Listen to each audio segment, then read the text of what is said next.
Good morning and welcome to Hope Unitarian Church. I'm so excited to see all of you here, members, friends, and visitors alike. And if you're wondering why it took a little longer for everyone to get into the sanctuary today, it is our congregational meeting day, so everyone's outside signing in. But I wanted to welcome you to church here this morning on top of the hill. And if you're new to Unitarian Universalism, one of the things I always like to say is that Unitarian Universalism is a container of many different kinds of beliefs. It's a covenantal faith, not a creedal faith. And within that container, we can hold many, many ideas and many different belief systems and many different belief ideas, but we can't hold them all. So we like to root ourselves in the idea that all people are created with dignity and all human beings ought to be treated that way. That is where we begin and that is where we work from. So thank you so much for being here today, and I invite you all to rise and body your spirit as you feel so called to sing our song of welcome.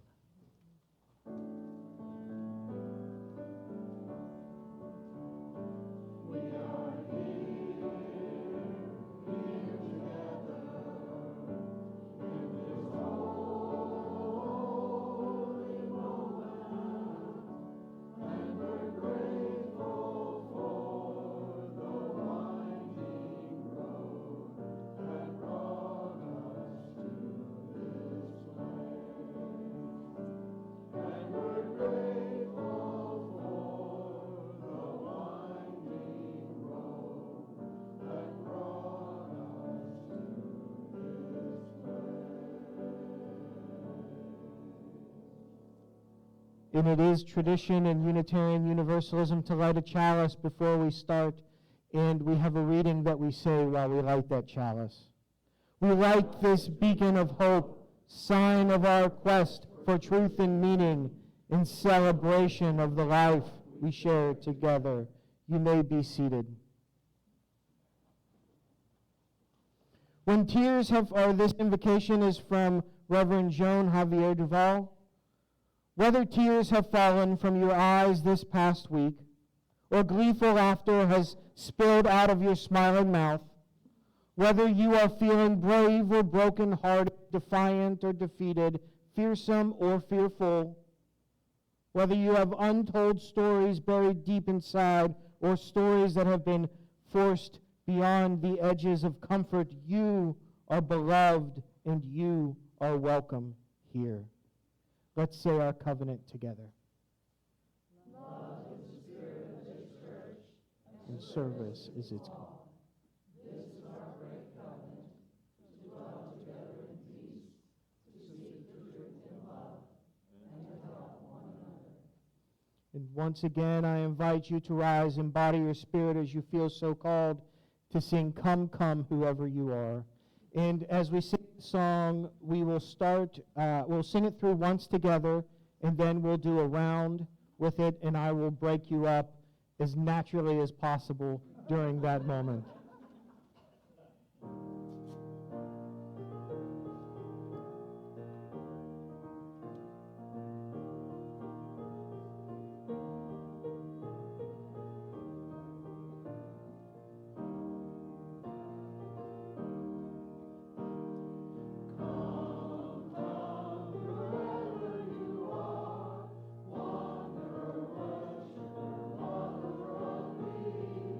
Ours is the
you very much.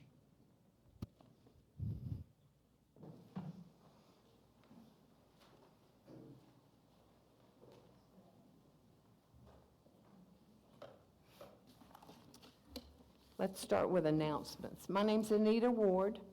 I've been here a long time, let's just say it that way. Women of Hope, it might say on the little television screen out there that it's going to be at the church, but it's not. It's going to be at Clara's house. And you'll be getting an email with the address and everything. And it's potluck. Thanks to all that helped with Feed the Homeless. I'm so proud that our church keeps that up. This time we didn't serve. Next month we'll serve. I'll put a list out, and I hope y'all will sign up. But they're always so gracious about, thank you for the food. And we do serve good food, too. After church today, there's a lunch and then an annual meeting.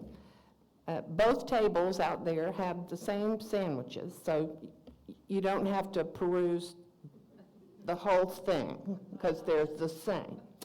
And there's an extra half sandwich on the long table if you want to throw another one in your bag. And if you don't like the type of chips you got in your bag, trade with someone. And there are some gluten-free bags, but there is a limited supply. But we do have some members that need that, so save it for those that need it. If you haven't signed in for the annual meeting, which we'll be having right after church, after you get your lunch, be sure to do that. And, excuse me, and place your used water bottle in the recycling bin, because that's recycling plastic that we can use. And the children will be coming up after the adults return to the Great Hall. Okay, they're doing that so we won't be hangry, was the term I think I heard, that you won't be angry because you're hungry, okay? Okay, the reading today. Not yet? Too soon, huh? Yes. Okay, bye. Before we sing Spirit of Life, like we normally would at this time, I've got two special announcements to make. Both are sort of sad announcements, but they have to be made. And there's been some staff changes at Hope. And the first, I'd like to announce that our technologist, Eve Bjornsgaard, has tendered her resignation. And if you have followed any of the discussions regarding our budget, we knew that her position was going to be terminated anyway. And though she's not here today, I hope she knows, and I have said to her, how much we appreciate her service, especially through COVID, where this church may not have survived without Eve's work to stream services on a weekly basis. And I know most of us, I know all of us still love her and care for her, and it is sad today that she will no longer be serving us as a staff member. That will affect how we do streaming, but we'll have more on that in the weeks to come. Then the other announcement I'll make is that we've hired a new Director of Religious Education. That is Lenny Hope. And I'd like to welcome Lenny, who's not here right now, but Lenny is our new DRE. And if you're hearing that, what you're asking is what happened to Tennille. And Tennille has had to retire due to health concerns. And we still, once again, we love her and we care for her. And I'll be honest, when Tennille was here, she was my sounding board as a new minister at this congregation. And no one will miss Tennille, maybe more than the kids than me. And it's hard to see her go, but I am glad to know that our children are in the hands of the person she trained. So those are the other announcements I had to make today. If you have any questions about that, you can come see me after service. Now, we have our song.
Comes from UU minister Reverend Leslie Takahashi, and it's called Marginal Wisdom. They teach us to read in black and white. Truth is, the rest is false. You are whole or broken. You are who you love is acceptable or not. Life tells its truth in many hues. We are taught to think in either or, to believe the teachings of Jesus or Buddha, to believe in the human potential or the power behind the single will. I am broken or I am powerful. Life embraces multiple truths, speaks to both and of and. We are taught to see in absolutes, good versus evil, male versus female, old versus young, gay versus straight. Let us see the fractions, the spectrum, the margins. Let us open our hearts to the complexity of our worlds. Let us make our lives sanctuaries to nurture our many identities. The day is coming when all will know that the rainbow world is more gorgeous than monochrome, that a river of identities can ebb and flow over the static, stubborn rocks in its course, that the margins hold the center.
Our reading today is from Thich Nhat Hanh. It's called Religious Life is Life, from Living Buddha, Living Christ. 20 years ago at a conference I attended of theologians and professors of religion, an Indian Christian friend told the assembly, We're going to hear about the beauties of several traditions. But that does not mean we're going to make a fruit salad. When it came my turn to speak, I said, fruit salad can be delicious. I've shared the Eucharist with Father Daniel Berrigan, and our worship became possible because of the sufferings we Vietnamese and Americans shared over many years. Some of the Buddhists present were shocked to hear that I had participated in the Eucharist, and many Christians seemed truly horrified. To me, religious life is religious life. I do not see any reason to spend one's whole life tasting just one kind of fruit. We human beings can be nourished by the best values of many traditions. Professor Hans Kung has said, until there is peace between religions, there can be no peace in the world. People kill and are killed because they cling too tightly to their own beliefs and ideologies, when we believe that ours is the only faith that contains the truth. Violence and suffering will surely be the result. The second precept of the order of inner being, founded within the Zen Buddhist tradition during the war in Vietnam, is about letting go of views. Do not think the knowledge you presently possess is changeless about truth. Avoid being narrow-minded and bound to present views. Learn and practice non-attachment from views in our order to be open to receive others' viewpoints. To me, this is the most essential practice of peace. That's it. Thank you.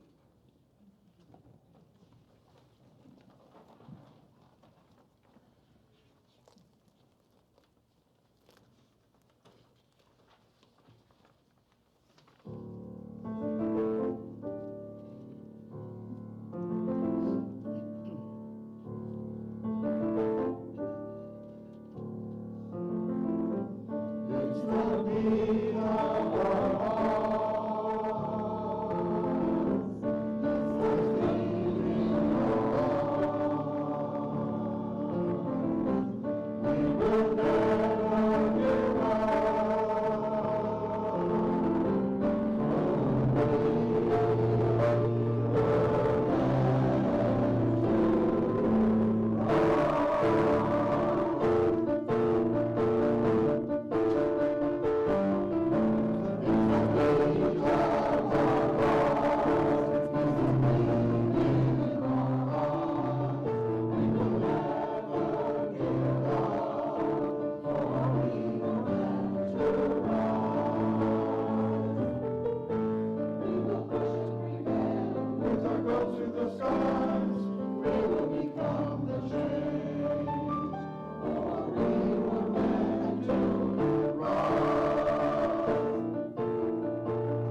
We were meant to rise.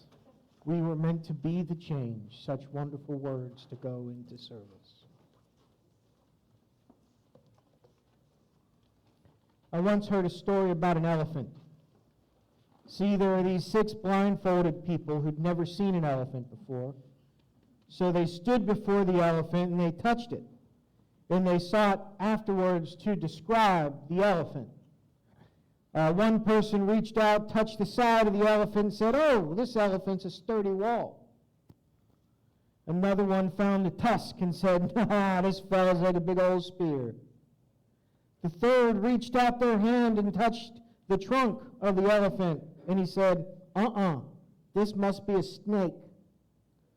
The fourth held the ear of the elephant and said, the elephant is more like a fan.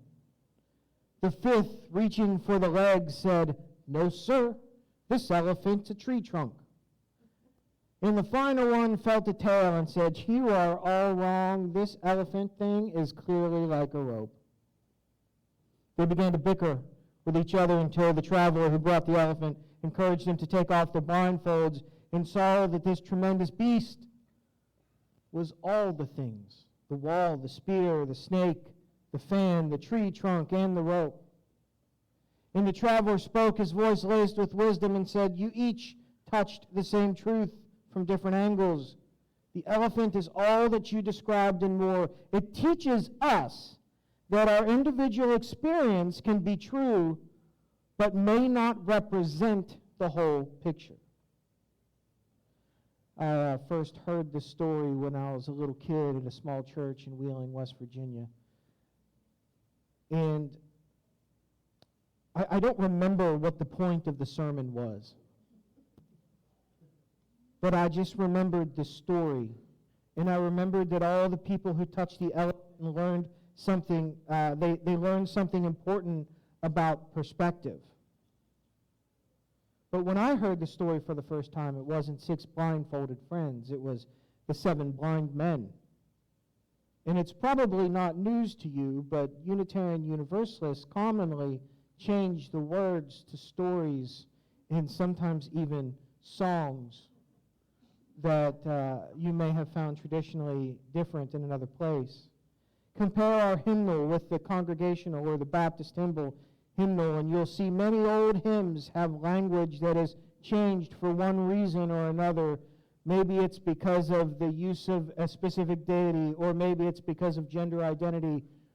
One way or the other, there has been some changes. And just so you know, we're not the only faith that does that. In fact, the first time I noticed this change was from a hymn called "Holy, Holy, Holy" when I was in college in part of a different religion or religious tradition, a different Christian tradition. See, the traditional words at the end of "Holy, Holy, Holy," which is in our hymn book, says, "God in 3 persons, blessed Trinity." Now I grew up singing the song, God over all and blessed eternally as a child. Now, as a Unitarian Universalist, the phrase Blessed Trinity is just probably not going to fly against our Unitarian heritage, but our hymnal says, "Who was and is and evermore shall be." See, to me, it's not a debate as to which one's better. To me, the idea is that all those voices in that song describe the root of holiness, regardless of the words they use. The fact is, different traditions change words of songs and stories to better match a certain worldview all the time. This isn't just something we've done. I appreciate the change in the story of the elephant because the story doesn't depend on the people being blind or men. The small change is more inclusive and more respectful, and it doesn't change the moral of the story at all. In fact, it sort of highlights the moral without drawing attention to the disability. We perceive the world differently depending on our abilities, our biases, and our beliefs, and the stories we tell reflect all of those understandings. The fact is, we change our stories and it's unconscious. Many of the stories we tell about ourselves are unconscious. One of the most important TED Talks I've heard was from an author named Chimamanda Ngozi Adichie. And it's called The Danger of a Single Story. She begins to talk explaining that she is a Nigerian author raised in a college town. She's very dark-skinned. Her mother, an administrator. Her father was a professor. And she began reading at the age of 4 and writing her own stories shortly after. The stories she read, the ones she had in abundance, were British and American children's stories, which affected this woman very interestingly. And it came out of her own story, and it came out in her own story, in her own writing as a child. She said this: "All my characters were white and blue-eyed. They played in the snow, they ate apples, they talked a lot about the weather and how lovely it was the sun had come out." Now, this, despite the fact I live in Nigeria. I had never been outside Nigeria. We didn't have snow. We ate mangoes, and we never talked about the weather because there was no need to. My characters also drank a lot of ginger beer because the characters in British books I read drank ginger beer. Never mind that I had no idea what ginger beer was. She'd begun to imprint as a child a certain bias that books, by their very nature, had to have foreigners in them, and that they had to be about things that she couldn't identify with. She goes on later to tell the story about when she came to the United States for college, and she would shock her roommate. First, her roommate was surprised when she spoke English, not knowing that English was one of the official languages in Nigeria, that most people in Nigeria speak English. But she was doubly shocked when she asked to hear some of Adichie's tribal music. And in Adichie's own words, she said that her roommate was very disappointed when I produced a tape of Mariah Carey. See, there is power in a story, and power in representation. The books we read, the music we choose, and the TV we watch leaves a mark on the way we view ourselves. This past year, the movie Everything Everywhere All at Once won 7 Oscars, including the Best Picture, and star Michelle Yeoh is the first Asian American woman to win Best Actress, and in all this time, only the second woman of color to ever win Best Actress. And I loved this movie. So I was confused with many people, especially white men who just didn't understand the movie, because at the top level, all they saw was a science fiction movie rooted in tired tropes. Those people must not have had the opportunity to sit next to 2 Asian women in a theater. Those people probably didn't get to hear the weeping from those women as the movie portrayed the mother-daughter relationship, especially in the non-white and immigrant context. At first, when I heard derisive comments, I would explain, well, you have to understand the relationship between mothers and daughters, especially a Cantonese mother and daughter. And then I would say, and there are a lot of specific cultural things happening. If you didn't know what to look for, you'd probably miss, especially when you compare it to a bunch of the old kung fu movies. After a few lines of argument and people would come back with me, I would just end up saying, well, apparently the movie wasn't for you. And there's some people in the world who have a really hard time when something's not for them. Whether it's movies, shows, books, music, if it isn't for them, when they aren't the main audience, a lot of times they just think it's bad. Because when I saw this movie, I saw this beautiful story told from a perspective that wasn't mine. But for me, that search for meaning and truth made this movie even more wonderful.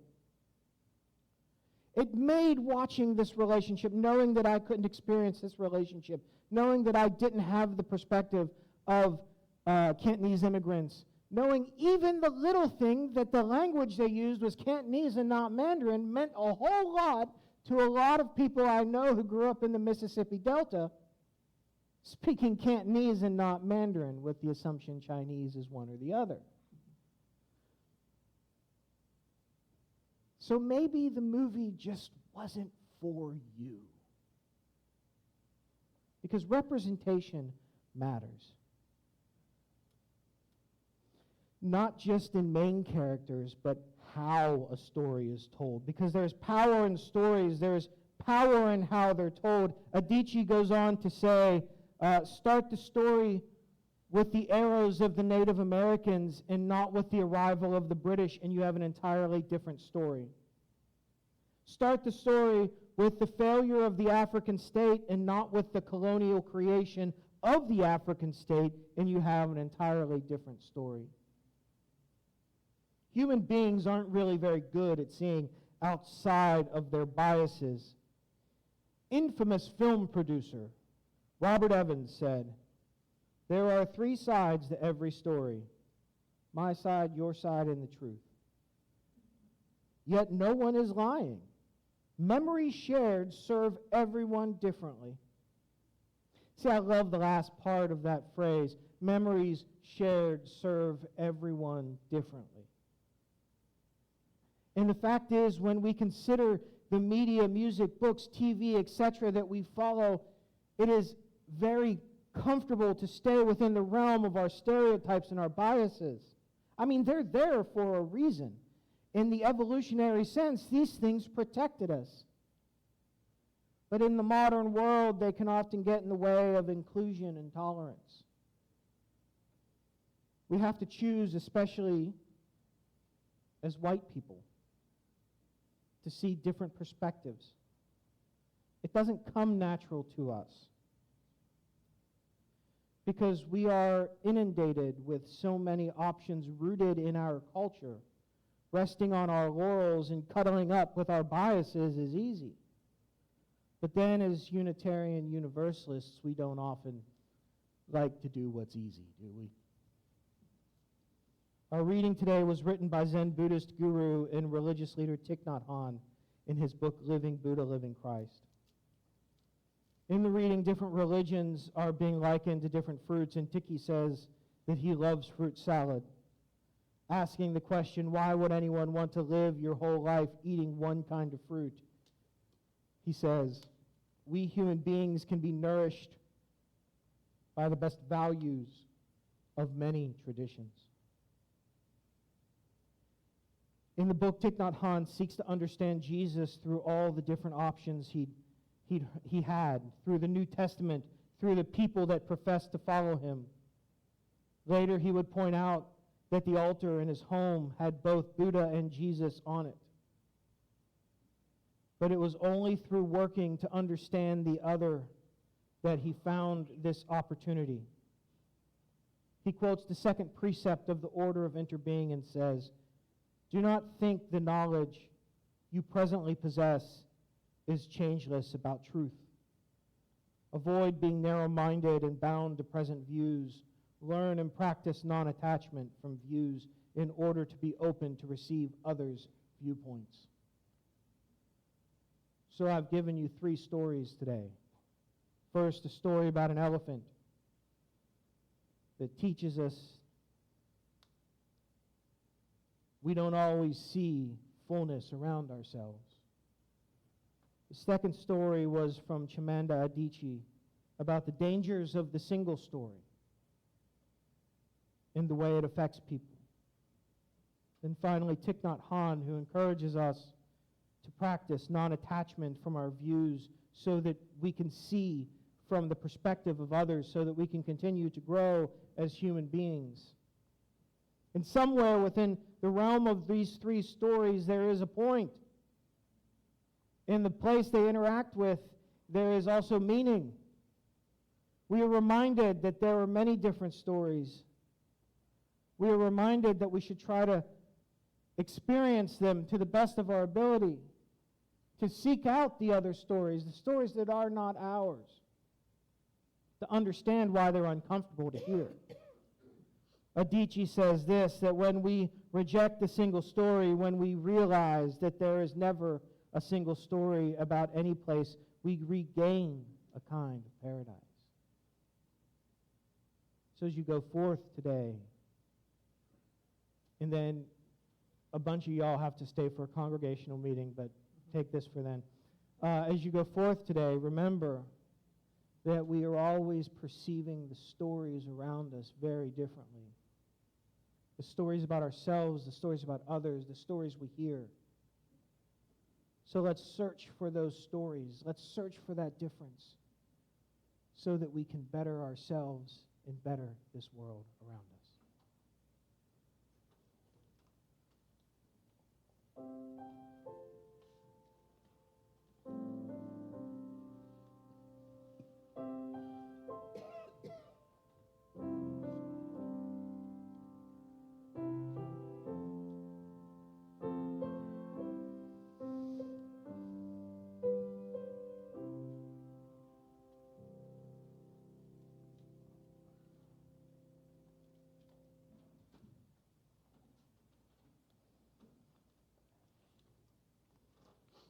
It is our tradition at Hope Unitarian Church to give each month to a generosity recipient.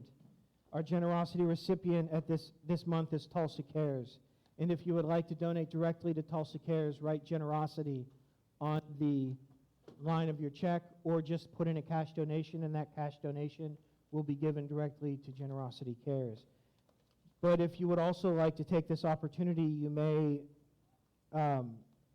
pay your pledge, give a donation, or just make a pledge. This church, as we'll learn today in our congregational meeting, we function from each other. We are a community. We only exist together in what we can give to one another. And part of that is our time, talent, and our treasure. So I ask that you give with hope and loving kindness for the future.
We build on foundations we did not lay. We warm ourselves at fires we did not light. We sit in the shade of trees we did not plant. We drink from wells we did not dig. We profit from persons we did not know. We are ever bound in community.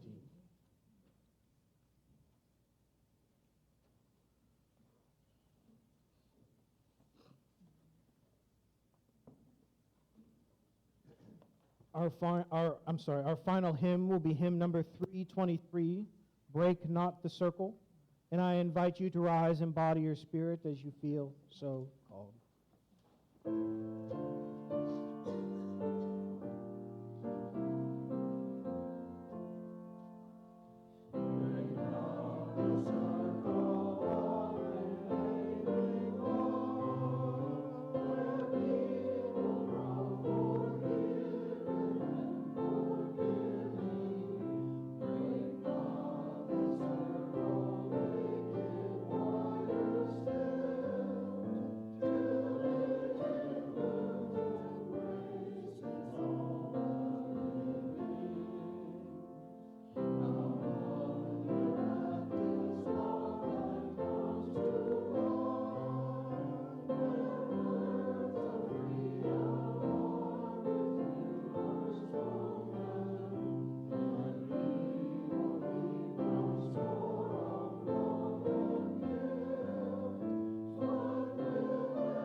And we'll extinguish our chalice today by saying, we extinguish this flame.